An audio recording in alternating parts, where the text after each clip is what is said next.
तीन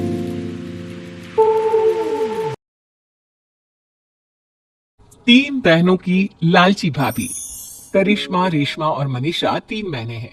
उनका एक भाई भी है, मयंक। मयंक अपनी बहनों को बहुत प्यार करता है, लेकिन मयंक की पत्नी सविता इस मामले में मयंक से बिल्कुल ही अलग है। वो अपनी ननदों का जितना बुरा कर सकती है उतना बुरा करती ही रहती है और अपनी ननदों पर हुक्म भी चलाती है। करिश्मा, करिश्मा, तुमने अभी तक नाश्ता नहीं बनाया? तुम्हारे भैया को ऑफिस जाने में देर हो रही है। हाँ भाभी, बस अभी बनाती हूँ। करिश्मा, तुम ये ढीलापन छोड़ दो। कल को पराये घर जाना है। वहां अगर तुम इस तरह से काम करोगी तो लोग क्या कहेंगे कि माँ ने और भाभी ने कुछ सिखाया नहीं। और तुम्हारी दोनों बहनें कहाँ है? रेशमा मार्केट गई है और मनीषा सो रही है। क्या? सुबह के 8 बज रहे हैं और ये महारानी अभी भी सो रही है? ये कहते हुए सविता अपनी सास दुर्गा देवी के पास जाती है। माँ जी, देख रही हो अपनी बेटियों के तौर तरीके? क्या हुआ बहू, सुबह सुबह क्या कर दिया मेरी बेटियों ने? अरे, एक तो अभी अभी उठकर किचन में गई है, दूसरी सुबह सुबह बाहर चली गई और तीसरी अभी तक सो रही है। क्या करूं मैं इन तीनों का? मैं तो परेशान हो गई हूँ। जा जाकर उठा उसे और रेशमा से मैं बात करती हूँ। सविता सीधा मनीषा के कमरे में जाती है और उससे कहती है, महारानी जल्दी उठो, सूरज सर पर आ गया है। भाभी, थोड़ी देर और सोने दो ना, मैं रात को लेट सोई थी।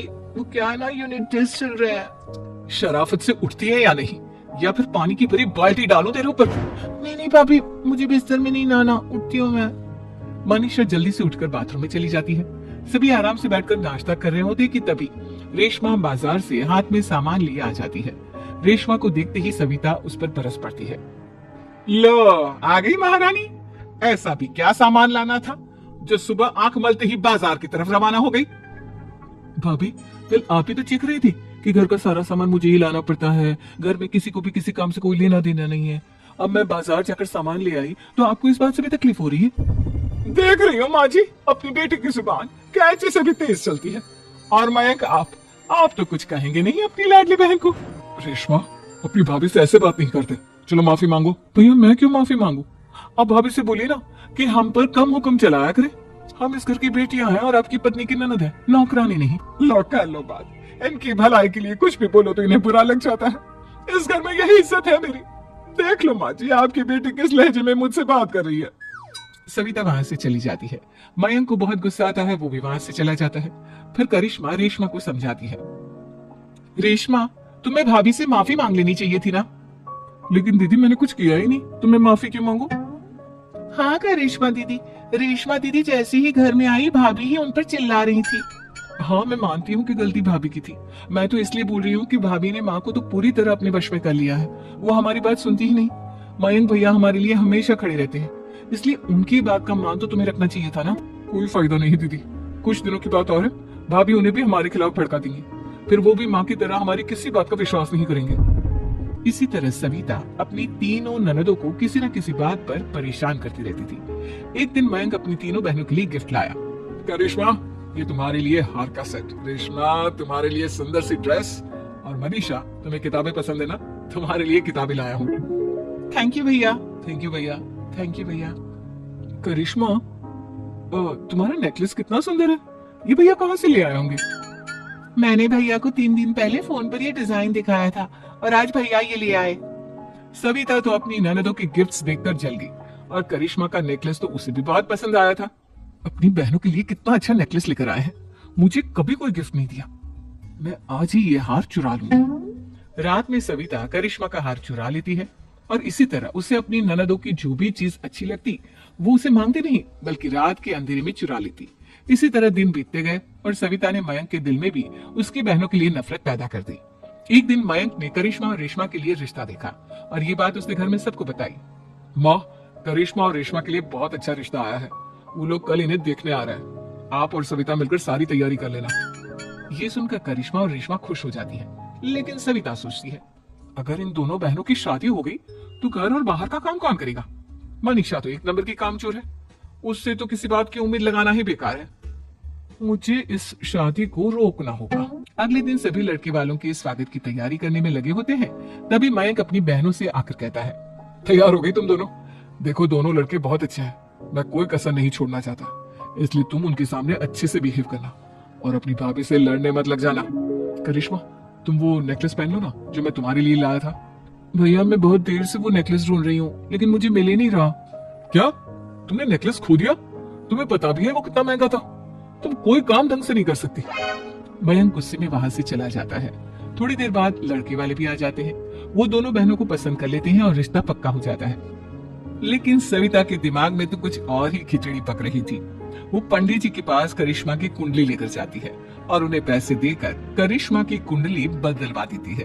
जब लड़के वालों के पास करिश्मा की कुंडली जाती है तो वो दुर्गा को फोन करते हैं। बहन जी, हमने करिश्मा की कुंडली अपने पंडित जी को दिखाई थी। आपकी बेटी की कुंडली नहीं बल्कि दोषों का पिटारा है।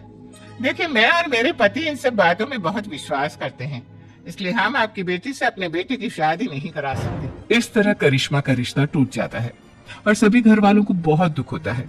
अब कविता सोचती है, चलो करिश्मा का तो रिश्ता टूट गया, अब रेशमा का भी रिश्ता तोड़ना है। क्या करूं क्या करूं? अब सविता आवाज बदलकर किसी अननोन नंबर से रेशमा के होने वाले ससुराल में फोन करती है। हेलो, मैं कौन हूँ कौन नहीं ये आपके लिए जानना जरूरी नहीं। बस इतना सुन लो कि रेशमा का 2 साल से किसी के साथ अफेयर चल रहा है। बस रेशमा का रिश्ता तोड़वाने के लिए सविता का इतना कहना काफी था। अब रेशमा का भी रिश्ता टूट गया। मयंक और दुर्गा देवी ने रेशमा को खूब खरी खोटी सुनाई और उससे बार बार उस लड़के के बारे में पूछने लगी। आप दोनों मुझे क्यों परेशान कर रहे हो? अरे कोई लड़का होगा मेरी लाइफ में तो मैं बताऊंगी ना। जब कोई है ही नहीं तो कहाँ से लाऊं मैं कोई लड़का? तेरे होने वाले ससुराल वालों को फोन किसने किया था? माँ, मैं नहीं जानती किसने फोन किया था, मैं सच कह रही हूँ। मैं तो पहले ही कह रही थी इसकी लगाम खींच कर रखो, लेकिन मेरी सुनता ही कौन है। आप चुप रहिए भाभी, ये सब आपका ही किया धरा है। अब तीनों बहनों को विश्वास हो जाता है कि ये सब उनकी भाभी ही कर रही है। तीनों बहनें अपनी भाभी को सबक सिखाने के लिए एक वकील कर लेती है और घर में हिस्सा मांग। देखो भैया, माँ बाप की जायदाद में जितना बेटों का हक होता है उतना ही बेटियों का, इसलिए इस घर के 4 हिस्से होंगे और हमें अपना हिस्सा चाहिए। मैंने तुम्हारे लिए क्या क्या नहीं किया और तुम इस घर में हिस्सा मांग रही हो? भैया, आप और माँ हम बहनों की कोई बात नहीं सुनते हो और भाभी हमारी शादी नहीं होने देगी क्योंकि उन्हें लगता है कि आप हमारी शादी में ज्यादा पैसा लगाओगे और उन्हें हम जैसी फ्री की नौकरानी कहाँ मिलेगी। तो हम भाभी के साथ तो रह नहीं सकते, हम बहनों को अपना हिस्सा चाहिए। अरे तुम्हें शर्म आनी चाहिए अपनी भाभी पर ऐसा इल्जाम लगाते हुए। वो तुम्हारे बारे में कितना सोचती है। हाँ माँ, भाभी हमारे बारे में बहुत सोचती है। दिन रात बस यही सोचती रहती है कि किस तरह से अपनी तीनों ननदों को परेशान करूं और कभी मुझे पढ़ने भी नहीं देती। दोनों बहनों का रिश्ता भी तो इन्होंने ही तोड़वाया है और रात में हमारे कमरे में आकर हमारी चीजें भी चुराती है। इसी तरह सविता की तीनों ननदें अपनी बात पर अड़ी रही। अब कोर्ट में तारीख भी शुरू हो गई। जब सविता को लगा कि उसकी तीनों ननद इतनी आसानी से नहीं मानने वाली, तो उसने अपने पति और सास को सारी सच्चाई बता दी और अपनी तीनों ननद से माफी मांगी। मयंक और दुर्गा को भी अपनी गलती का एहसास हो गया। अब सविता खुद करिश्मा और रेशमा के लिए अच्छा रिश्ता ढूंढती है और उनकी शादी करवाती है।